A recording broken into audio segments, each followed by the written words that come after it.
ভাই বোনেরা, কল্পনা করুন একটা ঘন জঙ্গলের মাঝে প্রচণ্ড রোদে ঘামে ভেজা একটা মানুষ কাঁধে কুঠার নিয়ে অবিরাম আঘাত করছে গাছের গুঁড়িতে। তার হাত ক্লান্ত, শরীর অবসন্ন, কিন্তু মুখে একটা অদ্ভুত শান্তি। হঠাৎ সে কাজ থামায়, আকাশের দিকে হাত তুলে ফিসফিস করে বলে, আলহামদুলিল্লাহ। এই মানুষটির জীবন কিভাবে বদলে যাবে একটা নবীর দোয়ায়, কিভাবে তার ধৈর্য আল্লাহর রহমতের দরজা খুলে দেবে, আর এই গল্পটা আপনার জীবনকে কিভাবে ছুঁয়ে যাবে।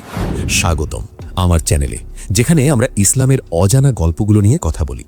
আজকের ভিডিওতে আমরা ডুব দেব হযরত মূসা আলাইহিস সালামের জীবনের একটা কম আলোচিত কিন্তু অসাধারণ কাহিনীতে, এক দরিদ্র কাঠুরিয়ার গল্পে। এটা শুধু একটা গল্প নয়, এটা একটা শিক্ষা, একটা অনুপ্রেরণা যা আপনার ঈমানকে নতুন করে জাগিয়ে তুলবে। কিন্তু সাবধান, এই গল্পে লুকিয়ে আছে এমন টুইস্ট যা আপনাকে শেষ পর্যন্ত আটকে রাখবে। চলুন শুরু করি।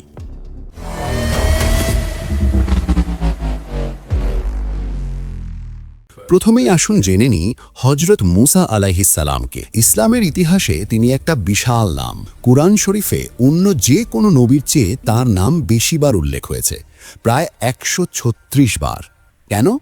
কারণ তার জীবন ছিল অসাধারণ ঘটনায় ভরপুর। ফিরাউনের সাথে দ্বন্দ্ব, সমুদ্রকে দুভাগ করা, আসা অর্থাৎ লাঠি থেকে সাপ বের হওয়া, এসব তো আমরা সবাই জানি। কিন্তু তার জীবনের গভীরতা শুধু এসবে নয়। তিনি ছিলেন কালিমুল্লাহ, আল্লাহর সাথে সরাসরি কথা বলার সম্মানপ্রাপ্ত। আর তার হৃদয় ছিল দরিদ্র, নিপীড়িত মানুষের প্রতি অসীম মমতা। এখন কল্পনা করুন, এমন একটা নবী যদি কারোর জন্য দোয়া করেন, তাহলে কি হবে? উত্তরটা আসছে, কিন্তু তার আগে আসুন গল্পের নায়ককে চিনি, সেই দরিদ্র কাঠুরিয়াকে। একটা নিরিবিলি গ্রামে বনাঞ্চলের কিনারায় বাস করতেন এই মানুষটি। তার নাম ইতিহাসের পাতায় হয়তো লেখা নেই, কিন্তু আল্লাহর কিতাবে তার নাম সোনায় লিখিত। প্রতিদিন ভোর হওয়ার আগেই তিনি উঠে পড়তেন, কাঁধে কুঠার, পায়ে জীর্ণ স্যান্ডেল, আর অন্তরে অটল ঈমান।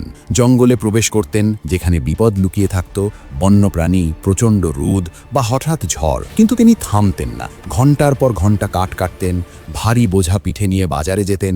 বিক্রি করে যা পেতেন তা দিয়ে শুধু রুটি আর সামান্য খাবার। তার পরিবার একটা ছোট্ট কুটিরে, স্ত্রী আর বাচ্চারা, যারা প্রতিদিনের খাবারের জন্য অপেক্ষা করত।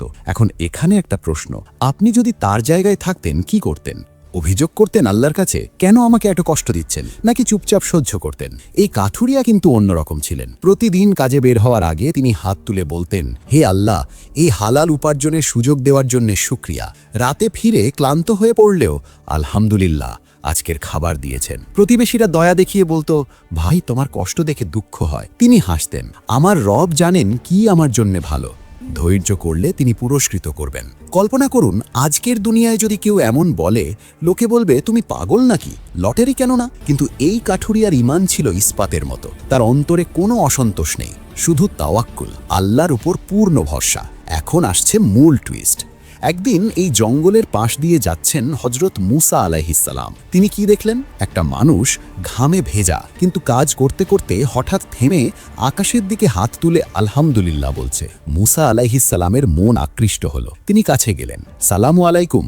মূসা আলাইহিস সালাম বললেন। কাঠুরিয়া উত্তর দিলেন, ওয়ালাইকুম আসসালাম। তারপর শুরু হলো একটা কথোপকথন যা গল্পটাকে বদলে দিল। মূসা আলাইহিস সালাম জিজ্ঞাসা করলেন, তুমি এত কষ্ট করো প্রতিদিন, কেন আল্লাহ তোমাকে এত পরীক্ষায় রেখেছেন যখন অন্যরা আরামে আছে? কাঠুরিয়া হাসলেন, আমার কাজ আমার রিজিক, আমার সংগ্রাম আমার পরীক্ষা। আমি অভিযোগ করি না, কারণ তিনি যা দেন তা যথেষ্ট। মূসা আলাইহিস সালাম আরও জিজ্ঞাসা করলেন, যদি আল্লাহর সাথে সরাসরি কথা বলতে পারতে কি চাইতে? উত্তর কি? শুধু তার সন্তুষ্টি। কল্পনা করুন, এমন একটা নবী, এমন একটা মানুষকে দেখছেন যার কাছে দুনিয়া কিছুই না, শুধু আল্লাহ। মূসা আলাইহিস সালাম প্রভাবিত হলেন। কিন্তু এখানে ক্লিফ হ্যাঙ্গার। মূসা আলাইহিস সালাম কি করবেন? তিনি চলে যাবেন নাকি কিছু করবেন? চলুন দেখি। বিদায় নিয়ে মূসা আলাইহিস সালাম চলে গেলেন, কিন্তু সেই কথাগুলো তার মনে ঘুরতে থাকলো। রাতে যখন তিনি আল্লাহর সাথে কথা বলেন, মনে রাখবেন তিনি কালিমুল্লাহ। তিনি দোয়া করলেন, হে আল্লাহ, এই বান্দার কষ্ট সহজ করুন, তার রিজিক বরকতময় করুন। আল্লাহ বললেন, হে মূসা, আমি তাকে চিনি, তার হৃদয় পরিশুদ্ধ, আমি তার জন্য দরজা খুলে দেব। মূসা আলাইহিস সালাম উল্লসিত হয়ে কাঠুরিয়ার কাছে ফিরলেন, সুসংবাদ দিলেন। কাঠুরিয়া কি বললেন? আলহামদুলিল্লাহ। এখন আসছে গল্পের সবচেয়ে রোমাঞ্চকর অংশ। দোয়ার পর কি হলো? এক সকালে কাঠুরিয়া জঙ্গলে গেলেন। হঠাৎ দেখলেন একটা বিশাল গাছ পড়ে আছে, চন্দন কাঠ, মূল্যবান, সুগন্ধি। তিনি কেটে বাজারে নিলেন। ব্যবসায়ীরা এত টাকা দিল যা তার স্বপ্নের বাইরে, কিন্তু এখন ভয়ের অংশ কি? সম্পদ এলে কি হয়? অনেকে বদলে যায়, অহংকারী হয়। কিন্তু এই কাঠুরিয়া, তিনি পরিবারের জন্য ঘর বানালেন, দরিদ্রদের সাহায্য করলেন, ইবাদত বাড়ালেন। আপনারা বলুন তো, আজকের দুনিয়ায় কজন এমন ফেসবুকে পোস্ট করে লক্ষ্মী এলো বলে শো অফ করতো না? মুসা আলাইহিসসালাম আবার দেখা করলেন। কাঠুরিয়া বললেন, আমার হৃদয় এখনও নত। এখান থেকে শিক্ষা কি? ধৈর্য, কৃতজ্ঞতা, তাওয়াক্কুল। আধুনিক যুগে যেখানে অশান্তি, তুলনা, এই গল্প বলে আল্লাহ দেখছেন। তাই আজই শুরু করুন, শুকরিয়া আদায় করুন, ধৈর্য ধরুন, না হলে হারিয়ে যাবেন। কিন্তু এই গল্পের শেষ কোথায়?